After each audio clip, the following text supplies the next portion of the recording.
अब मैं projectile motion के कुछ और प्रॉब्लम्स करने जा रहा हूं, क्योंकि मैं ये चाहता हूं कि आप इस कॉन्सेप्ट को जितना अच्छी तरह से समझ लें आपके लिए उतना ही बेहतर होगा, क्योंकि आगे चलकर जितनी भी मैकेनिक्स या जितनी भी डायनामिक्स आप पढ़ेंगे उसमें प्रोजेक्टाइल मोशन आपको बहुत काम आएगी या बहुत ज़्यादा अहमियत अख्तियार करेगी। तो हम उन्हीं फार्मूलों को इस्तेमाल करेंगे और वही एग्जाम्पल लेंगे जो हमने पिछली वीडियो में हमने ली थी कि एक गेंद है जिसे कि आप एक इमारत से, एक बिल्डिंग की छत से गिरा रहे हैं।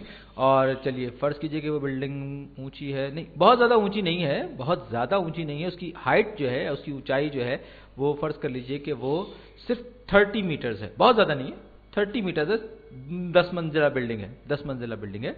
तो ये 30 मीटर इसकी हाइट है बिल्डिंग की। और ये बिल्डिंग जो है, मैं इसकी छत पे खड़ा हूं और मैं इस गेंद को नीचे गिरा रहा हूं। तो इस सूरत में मेरे पास डेल्टा डी या चेंज इन डिस्टेंस या डिस्प्लेसमेंट जो है वो -30 मीटर है, क्योंकि मैं नीचे की तरफ गिरा रहा हूं। कन्वेंशन में आपको पहले भी कई दफा बता चुका हूं कि कन्वेंशन के मुताबिक माइनस का मतलब डाउनवर्ड होगा अगर मैं डिस्प्लेसमेंट की बात कर रहा हूं। और मुझे ये मालूम करना है कि जब ये बॉल जो गेंद है ये ग्राउंड को, जमीन को हिट कर रही होगी तो इसकी वेलोसिटी कितनी होगी, यानी कि इसका VF कितना होगा।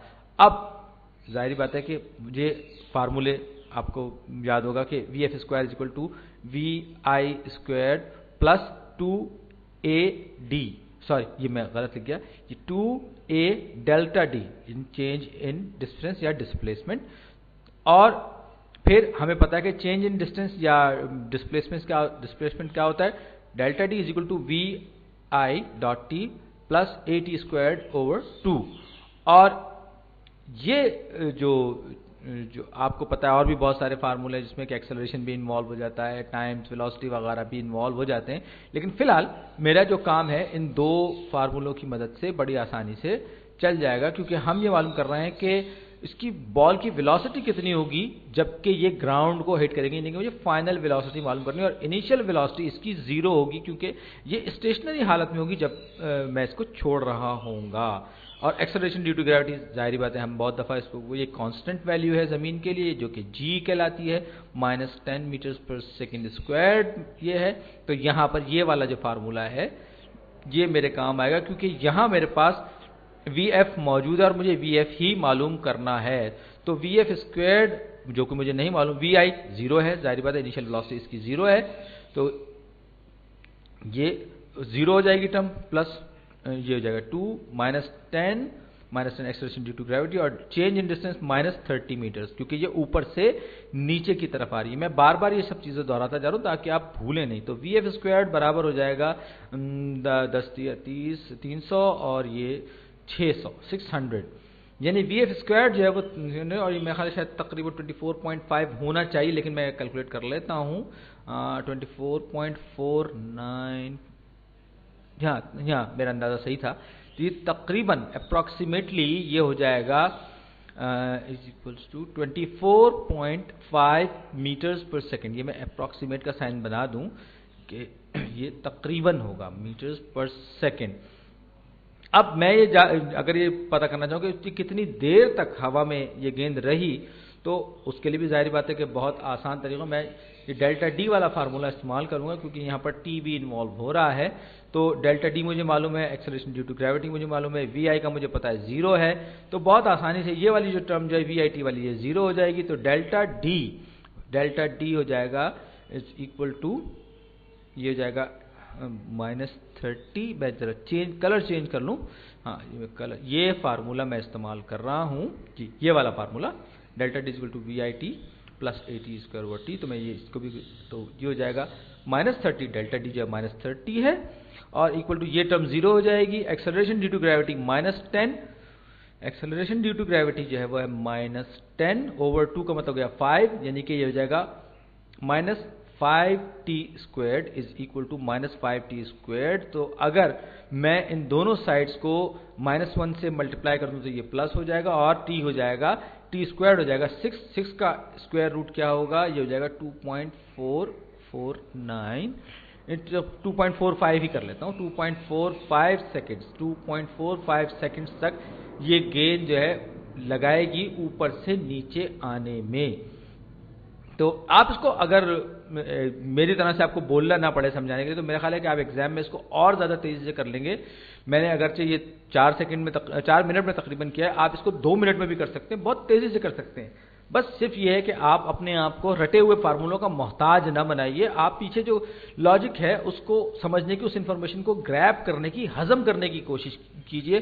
तो चाहे वो बॉल का प्रॉब्लम हो या किसी और भी तरह की प्रोजेक्टाइल मोशन का प्रॉब्लम हो, आप बड़ी आसानी से उसको सॉल्व कर लेंगे। और ये सारी इंफॉर्मेशन जो है ये आपको कहीं ना कहीं किसी न किसी चीज़ में फिट होती हुई नजर आएंगी और इनका एक सेंस बना, मेरी जो कोशिश है मैं आपको सेंस देने की कोशिश कर रहा हूँ। चलिए एक प्रॉब्लम हम और देखते हैं और इसको मैं यहीं छोड़ रहा हूं। अब मैं थोड़ा सा जो है एक्सप्लेनेशन की तरफ, अब जैसे मैं आपसे कह रहा था कि मैं एक्सप्लेन कर रहा होता हूं, एक्सप्लेन करते करते जो है मुझे जो है बहुत ज़्यादा टाइम लग रहा होता है, लेकिन मैं ये चाहता हूं कि आप इस चीज़ को समझ के करेंगे तो आप अपना वक्त बर्बाद नहीं करेंगे और आप उलझ भी जाएंगे। और फर्ज कर लीजिए, मैं वो उसी एग्जाम्पल पे फिर एक बार फिर आ रहा हूं कि ये 30 मीटर की ऊंचाई से मैंने इस गेंद को नीचे गिराया और अब मैं ये जानना चाहता हूं कि ये कितनी वेलोसिटी के साथ, प्रॉब्लम बिल्कुल वही है, वेलोसिटी के साथ ये जमीन ग्राउंड को हिट करेगी। लेकिन मुझे एकदम से दौरा पड़ गया, मुझे कुछ भी याद नहीं है, और सिर्फ 2 इक्वेशन याद रहेंगी। Delta D is equal to rate, average rate times time, यानी यहाँ रेट में वेलोसिटी एवरेज वेलोसिटी भी हो सकती है, और change in velocity is equal to acceleration times time. मुझे सिर्फ और सिर्फ ये 2 फार्मूले याद रह गए और कोई फार्मूला मेरे पास नहीं और ना मेरे जहन में है। तो अब बताइए मैं कैसे इसी प्रॉब्लम को सॉल्व करूंगा। जी ये बड़ा दिलचस्प है। तो मुझे पता है कि डेल्टा डी जो है, प्रॉब्लम वही है, ये बात याद रखिएगा, प्रॉब्लम वही है। बस सिर्फ ये देखना है कि आप इसको एक अलग ढंग से कर सकते हैं या नहीं। तो आपके पास यहाँ पर एवरेज रेट जो है वो -30 मीटर्स, सॉरी डेल्टा डी जो है वो आपके पास है -30 मीटर्स। तो ये इस फार्मूले के मुताबिक -30 meters is equal to average velocity times time. ठीक, अब एवरेज वेलोसिटी क्या होगी? एवरेज वेलोसिटी होती है final velocity plus initial velocity divided by 2। तो एवरेज वेलोसिटी यहां पर हमारे पास इनिशियल वेलोसिटी 0 है, फाइनल वेलोसिटी हमें नहीं मालूम, तो हम vf/2 सिंपल लिखेंगे क्योंकि इनिशियल वेलोसिटी जो है वो 0 है, vi जो है वो 0 है और फाइनल वेलोसिटी वो फाइनल वेलोसिटी है, अभी हमें मालूम कहाँ है कि क्या वेलोसिटी है।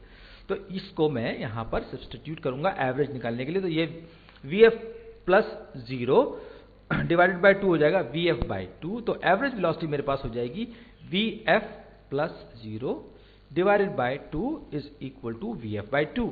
और इस चीज को, इसको मैं सब्स्टिट्यूट करूंगा इस फार्मूले में जो कि मैंने डेल्टा डी वाला दिया था। अब -30 is equal to average velocity यानी कि vf/2 times time multiplied by time. अब आपके पास 2 वेरिएबल्स हैं, एक vf जो आपको नहीं मालूम और दूसरा t यानी टाइम, वो भी आपको नहीं मालूम। लेकिन टाइम को सॉल्व करने के लिए आपके पास कुछ और तो है, आपके पास ये दूसरा फार्मूला मौजूद है, ये delta v is equal to a times a dot t यानी कि एक्सेलरेशन टाइम्स टाइम।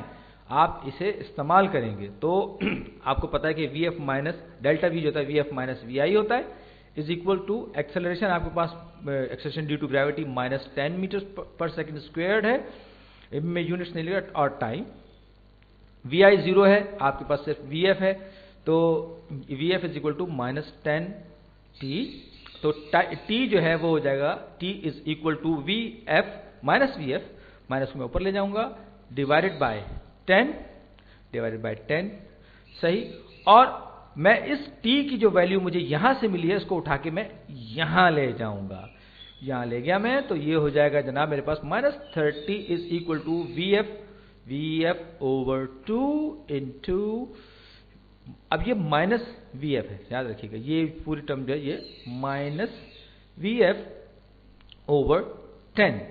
तो ये क्या हो जाएगा? ये हो जाएगा जनाब डिनोमिनेटर में 20 हो जाएगा और ऊपर हो जाएगा माइनस vf स्क्वायर्ड हो जाएगा, दोनों तरफ माइनस का साइन है वो कैंसिल आउट हो जाएगा, तो vf स्क्वायर हो जाएगा 600 और जब आप इसको स्क्वायर रूट लेंगे तो वही 24.5 का अप्रॉक्सीमेट फिगर आएगा जो हमने पिछली वीडियो में, पिछले इसमें हमने वर्कआउट किया था।